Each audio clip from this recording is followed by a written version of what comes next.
আবার আসছে।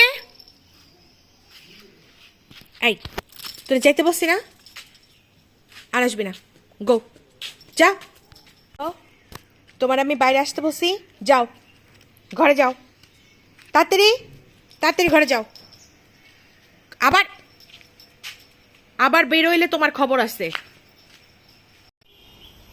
কি সুন্দর দিন, না মেঘ না অনেক রোদ, ছাদের মধ্যে এসে বসে আছি। কিন্তু এই যে একটা আছে সারাক্ষণ, এই যে সারাক্ষণ দুষ্টু দুষ্টু, সারাক্ষণ দুষ্টু দুষ্টু করবে।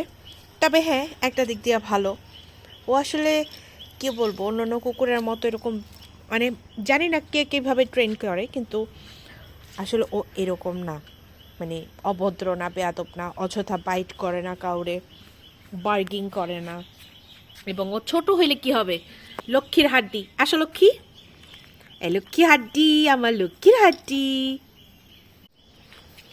এই যে সারাক্ষণ আমার সাথে সাথে থাকে, যে আমি এত অসুস্থ পড়ে থাকি বা করি, ওর জন্য আমার পড়ে থাকা হয় না। সারাক্ষণ হাঁটো, দৌড়াও, ওর সাথে খেলো, এই যে সারাক্ষণ এই যে ওর পিছে পিছে দৌড়াও। আমার মনে হয় আমি ওষুধের চেয়ে বেশি কিওর হচ্ছে ওর কারণে, কারণ ও আমাকে যে পরিমাণে সাপোর্ট দেয়। অনেকে বলবে হ্যাঁ ন্যাকামি করতেছে, উল্টাপাল্টা কথা বলতেছে, আজাইরা কথাবার্তা। আসলে আজাইরা না, এটা সত্য।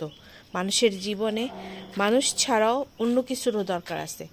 যে কোনো পেট হোক, কুকুর হোক, বিড়াল হোক, পাখি হোক, যেটাই হোক, দরকার আছে। আর আমার জীবনে দরকার হচ্ছে অরিওকে। Oreo happy.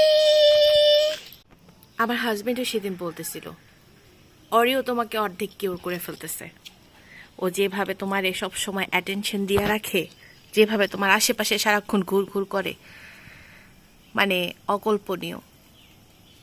আসলে অরিওকে ধন্যবাদ। অরিও, আমার জীবনে আসার জন্য তোমাকে অনেক ধন্যবাদ। অরিও বাবা, এদিকে আসো, এদিকে আসো, তোমাকে অনেক ধন্যবাদ বাবা।